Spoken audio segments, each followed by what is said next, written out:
मेरी प्रेमिका एक दिन बारिश में भीगती हुई घर आती है। तभी उसे सर्दी लग गई और खांसी आ गई। बेघोर बुखार से पीड़ित हो गया। डॉक्टर को लाओ। डॉक्टर उसकी जांच करता है और उसे दवा देता है, लेकिन कुछ भी अच्छा नहीं है। एक दिन उसने मुझे छोड़ दिया। हमारे बीच ऐसा बंधन था कि हम एक दूसरे से अलग नहीं रह सकते थे। इसीलिए मुझे बहुत दुख होता है।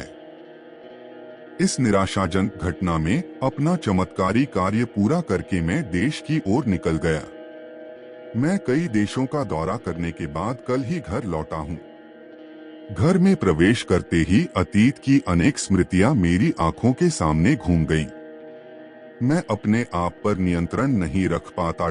कई बार मन करता है कि खिड़की से घर के नीचे कूद जाऊं। बख्शा जीवन की सभी परेशानियों से। एक बिंदु पर मैंने झुंझलाहट में अपनी टोपी उतार दी। मैं घर से कहीं और जाने की सोचता हूँ, लेकिन मैं हॉल के सामने रुक गया। हॉल के एक तरफ प्रूफ साइज का दर्पण लगा हुआ है। जब वह बाहर जाता था तो इसी शीशे में खुद को देखता था। जब मैं आईने के सामने आता हूँ तो क्या बन जाता हूँ? दर्पण के अंदर मुझे अपनी प्रिय श्रोइनी दिखाई देती है, बिल्कुल वैसे ही जैसे मैं देखता था। मुझे सब कुछ असहनीय लगता है। मैं बमुश्किल हॉल से बाहर निकला। मैं लगभग भागते हुए उस कब्रिस्तान की ओर गया जहां मेरे प्रिय का शव दफनाया गया था। मेरे प्रिय की कब्र खोदने में देर नहीं लगती। कब्र पर एक सफेद क्रॉस और कुछ शब्द लिखे हुए हैं। पाठ में लिखा है, वह मुझसे प्यार करती थी, मुझसे प्यार करती थी। समय से पहले मरने के लिए मजबूर किया गया। मैं समाधि स्थल पर बैठ गया। जब लगता है अब तक शायद उसका जैसे ही शरीर लगभग जमीन में विलीन हो गया, मेरी आंखों से तुरंत आंसू बह निकले। मैं खुद पर नियंत्रण नहीं रख पा रहा हूँ। मैं जोर जोर से रोने लगा। मुझे याद नहीं कि मैं कितनी देर तक कब्र की वेदी पर बैठा रहा और इसी तरह रोता रहा। अचानक मुझे याद आया कि दिन का उजाला कम हो गया है। अंधेरा दुनिया पर हावी होने को आतुर है। मैं उस समय अपने प्रिय की कब्र नहीं छोड़ना चाहता। मैं सारी रात यहीं बैठकर कब्र की वेदी को आंसुओं से गीला करना चाहता हूँ। लेकिन समस्या यह है कि बूचड़खाने का प्रभारी मुझे शाम के बाद बूचड़खाने में रुकने की इजाजत नहीं देगा। मेरा मन अपने निर्णय पर इतना कठोर था कि मैंने धोखा दे दिया। मैंने बूचड़खाने में रात बिताने का फैसला किया। मेरे प्रिय की कब्र से उठो। अन्य कब्रों को देखने के लिए कब्रिस्तान वाली सड़क से आगे बढ़ते रहें। एक बार मैं कब्रिस्तान के आखिर तक पहुंच गया। यहाँ की कब्रें प्राचीन हैं।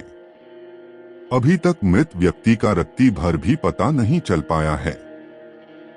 अब यहाँ लापरवाह गुलाबों और विशाल काले सरू का जंगल है।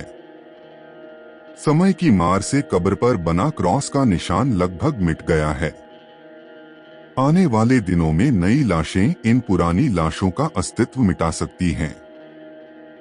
एक नई जीत की शुरुआत होगी। मैं अब समय बर्बाद नहीं करता। मैं रेंगते हुए हरे पेड़ों के घने जंगल में चला गया।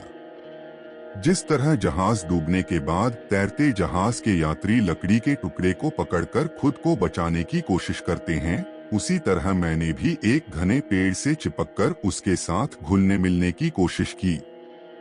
अंधेरा धीरे धीरे धरती पर उतरता है। चारों ओर अंधकार छा गया। मैं अपने छिपने के स्थान से बाहर आ गया। मैं दोनों तरफ की कब्रों के बीच के रास्ते पर चलता हूँ। मैं काफी देर तक कब्रिस्तान में अकेला घूमता रहा, लेकिन मेरे प्रियतम की कब्र कभी नहीं मिल पाती। अंधेरे में अंधे आदमी की तरह मैं दोनों हाथ सामने फैलाकर कब्र की ओर आगे बढ़ता हूँ। कब्र पर रखे क्रूस पर मेरे हाथ, पैर, छाती और यहाँ तक कि सिर पर भी चोट आई। फिर भी मैं अपने प्रिय की कब्र नहीं खोद सकता, हालांकि मेरे प्रयास त्रुटिपूर्ण नहीं हैं। मैं एक अंधे आदमी की तरह कब्र पर लगे शिलालेख पर हाथ रखकर उस तख्ती पर जो लिखा है उसे पढ़ने की कोशिश करता हूँ।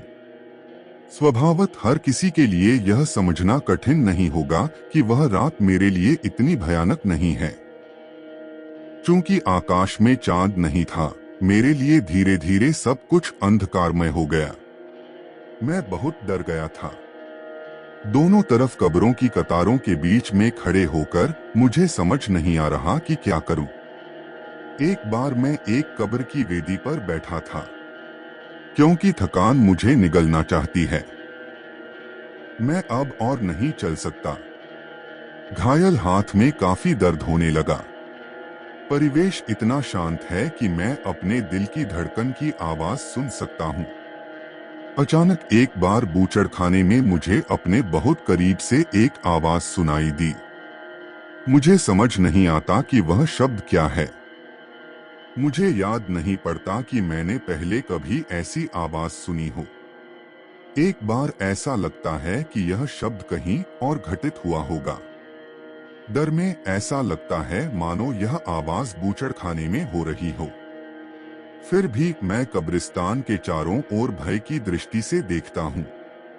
मेरे हाथ और पैर निष्क्रिय हो गए हैं। शरीर लगभग मृत व्यक्ति के समान ठंडा है। मैं मदद के लिए चिल्लाना चाहता हूँ, लेकिन आवाज से शब्दों के अलावा कुछ नहीं निकलता। मैं खुद को मौत के लिए तैयार करता हूँ। मुझे परवाह नहीं कि मैं कब तक कब्र पर बैठा रहा। अचानक मुझे महसूस हुआ कि कब्र के ऊपर संगमरमर की वेदी पर, जिस पर मैं बैठा था, पत्थर धीरे धीरे हिल रहा है। कोई इसे उठाने की कोशिश कर रहा है। ऐसे में बिना अपनी जानकारी के मैं कूद गया और पास की कब्र की वेदी पर गिर गया। बचे हुए पत्थर पर सावधानी पूर्वक नजर रखने की कोशिश करें। अब मैं साफ देख सकता हूं कि संगमरमर का पत्थर धीरे धीरे ऊपर उठ रहा है, की ओर बढ़ रहा है। कुछ देर और इंतजार करने के बाद मैंने देखा कि एक नग्न कंकाल अपना शरीर नीचे किए हुए चट्टान को ऊपर की ओर धकेलता हुआ बाहर आ रहा है। कब्र पर क्रॉस पर लिखा है, जो सज्जन यहाँ लेटे हुए हैं उनका नाम जैक एलिवान है। उनका निधन 51 वर्ष की आयु में हुआ। वह अपने परिवार के प्रत्येक व्यक्ति से अपनी आत्मा से प्यार करते थे। वह एक दयालु और सम्माननीय व्यक्ति थे। ईश्वर की असीम दया से वह मुक्त हो गया है। कंकाल सड़क से फेंका गया पत्थर का एक टुकड़ा उठाता है और कब्र पर लगी पट्टिका पर लिखे शिलालेखों को पढ़ता है। बड़े धैर्य के साथ उसने बोर्ड पर लिखी बातें मिटाने का प्रयास किया। एक समय में पत्थर से शिलालेख मिटा दिए गए थे। अब कंकाल एक छोटे लड़के की तरह है, जो पत्थर पर रोशनी बना रहा है और टैबलेट पर लिख रहा है। यहाँ वास्तव में जैक्स ओलिवा विश्राम कर रहा है। 51 वर्ष की आयु में उसकी मृत्यु हो गई। उसने अपने पिता की संपत्ति के स्वामित्व के लिए अपने पिता की हत्या कर दी। उसने अपनी पत्नी को अकथनीय पीड़ा पहुंचाई। उसने अपने बच्चों को भी नहीं बख्शा। उसने अपने पड़ोसियों को भी धोखा दिया। उसने ऐसा किया जब भी उसे मौका मिला, उसने ऐसा किया। अंततः बहुत कष्ट झेलने के बाद उसे मरने के लिए मजबूर होना पड़ा। फिर कंकाल उसकी कब्र के सामने खड़ा हो जाता है। अपना लिखा हुआ बहुत ध्यान से पढ़े। उसके बाद मैं वापस गया और अन्य कब्रों को देखा। मैं देखता हूं कि सब कब्रों के ऊपर की वेदी खुली है। हर कब्र से लाशें निकली हैं। उनके रिश्तेदारों ने जो लिखा था उसे मिटा दिया। वह इसके स्थान पर वास्तविक सत्य लिखता है। हर पत्ते पर नजर डालें तो लगभग हर लाश ने अपने पड़ोसियों को सताया है। बेईमान और पाखंडी, ऐसा कोई काम नहीं है जो उन्होंने न किया हो। ये देखकर मुझे लगता है कि मेरी गर्लफ्रेंड ने जरूर उसके लिए कुछ लिखा होगा। फिर मेरे मन से डर गायब हो गया। मैं शव के पास से गुजरा और अपने प्रिय की कब्र की तलाश करने लगा। एक बार मैंने अपनी प्रेमिका को अपना चेहरा कपड़े से ढके हुए देखा।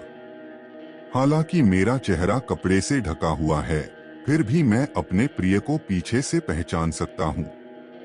मैं बहुत तेजी से अपने प्रिय की कब्र पर लगी पट्टिका के पास चला गया, जिसने पहले टेबलेट पर जो लिखा था उसे मिटा दिया है।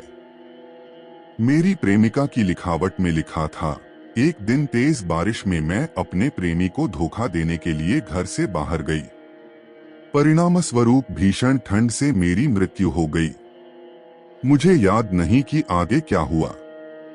बूचड़खाने के कर्मचारी ने अगले दिन मुझे मेरी प्रेमिका के बूचड़खाने के ऊपर मृत पाया।